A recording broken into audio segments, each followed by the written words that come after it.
வணக்கம் நேசராஜ். இப்போ பிடிபட்ட ஒற்றை யானையை என்ன செய்ய போறாங்க, அதை பத்தின தகவலை சொல்லுங்க.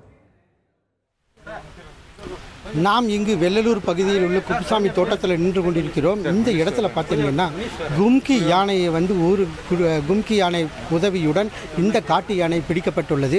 தற்போது இந்த லாரியில் இந்த யானை வைக்கப்பட்டுள்ளது. தற்போது அமைதியான சூழ்நிலையில் அந்த யானை நின்று கொண்டிருக்கிறது. இதற்கு 3 மயக்க ஊசிகள் போடப்பட்டுள்ளதாக மருத்துவர்கள் தெரிவித்துள்ளனர். அதே போல இந்த யானையானது நேற்று 4 பேரை மிதித்து கொன்றுள்ளது. இதனையடுத்து இந்த தோட்டத்தில் இந்த யானை இன்று காலை முதல் அந்த தோட்டத்தில் மறைந்திருந்தது. இதனையடுத்து மருத்துவ குழுவினர் அந்த யானைக்கு மயக்க ஊசி செலுத்தி மிகப்பெரிய போராட்டத்திற்கு பிறகு இந்த யானையை பிடிச்சிருக்கிறாங்க. தற்போது இந்த லாரியில் இந்த யானை நிறுத்தி வைக்கப்பட்டுள்ளது. இன்னும் சற்று நேரத்தில் இந்த யானை டாப் ஸ்லிப் பகுதிக்கு கொண்டு செல்லப்படும்.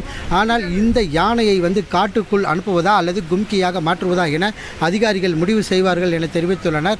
இன்னும் சற்று நேரத்தில் வனத்துறை அமைச்சர் இந்த சம்பவ இடத்திற்கு வருவார் என எதிர்பார்க்கப்படுகிறது. அதே போல இந்த யானையை பொறுத்தவரை தற்போது மயக்கம் நிலையிலே இருக்கிறது. இன்னும் 1.5 மணி நேரம் கழித்து அது சாதாரண நிலைக்கு திரும்பும் என மருத்துவர்கள் தெரிவித்துள்ளனர்.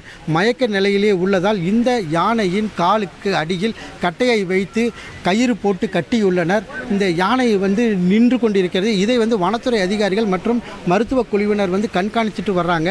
மயக்கம் மருந்து அதிகமாக செலுத்தியிருந்தால் இந்த யானைக்கு உயிரிழப்பும் கூட ஏற்படும். தற்பொழுது 2 மயக்க மருந்துகள் உள்ள காரணத்தினால் இந்த யானை மயக்க நிலையிலே உள்ளது என மருத்துவர்கள் கூறியுள்ளனர். தற்போது இந்த பகுதியில் காவல்துறையினர், வனத்துறையினர் உள்ளிட்ட அதிகாரிகள் கண்காணித்துட்டு வர்றாங்க. நேசராஜ், அடிக்கடி இது போன்ற சம்பவங்கள் நடக்குது. இதை தடுக்கிறதுக்கு வனத்துறை என்ன செய்ய போகிறது? அங்க இருக்கும் அதிகாரிகள் ஏதாவது சொல்லியிருக்காங்களா?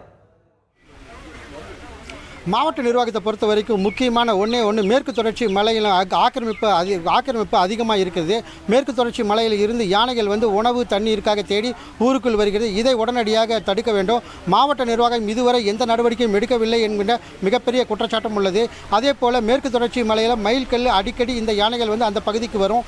அந்த பகுதிக்கு அந்த தோட்டத்தில் புகுந்து உணவு தேடி தண்ணீர் தேடியும் அலையும். அதன் பின்பு காலை அந்த யானைகள் மேற்கு தொடர்ச்சி மலைக்கு சென்றுவிடும். ஆனால் இந்த யானை வழி தவறி 6 கிலோமீட்டர் தூரத்திற்கு இந்த பகுதிக்கு 4 பேரை மிதித்து கொண்டுள்ளது. மாவட்ட நிர்வாகம் உடனடியாக இந்த மேற்கு தொடர்ச்சி மலையில் உள்ள ஆக்கிரமிப்புகளை உடனடியாக அகற்ற வேண்டும். இல்லை என்றால் இது போன்ற சம்பவங்கள் அடிக்கடி தொடர்ந்து நடைபெற்றே வரும். இருந்தாலும் வனத்துறை அதிகாரிகள் பல்வேறு இடங்களில் கண்காணிச்சிட்டு வர்றாங்க. இரவு நேரங்களில் கண்காணித்தாலும் இந்த யானையானது நேற்று இரவு வரும் பொழுதே பட்டாசு வைத்து இந்த யானையை மேற்கு தொடர்ச்சி மலைக்கு அனுப்பியிருந்தால் இது போன்ற மிகப்பெரிய சம்பவங்கள் நடைபெற்றிருக்காது. தற்போது இந்த வனத்துறை அதிகாரிகள், காவல்துறையினரும் துரிதமாக இனிவரும் காலங்களிலாவது ஆக்கிரமிப்புகளை எடுக்க வேண்டும். சாதாரண யானைக்கு உணவும் மற்றும் தண்ணீர் இல்லாத காரணத்தினால் இது பல்வேறு ஊருக்குள் புகுந்து பொதுமக்களை அச்சுறுத்தி வருகிறது. அதற்கு உணவு தண்ணீர் கிடைக்க மாவட்ட நிர்வாகம் நடவடிக்கை எடுக்கணும் சமூக ஆர்வலர்கள் தெரிவித்துள்ளனர்.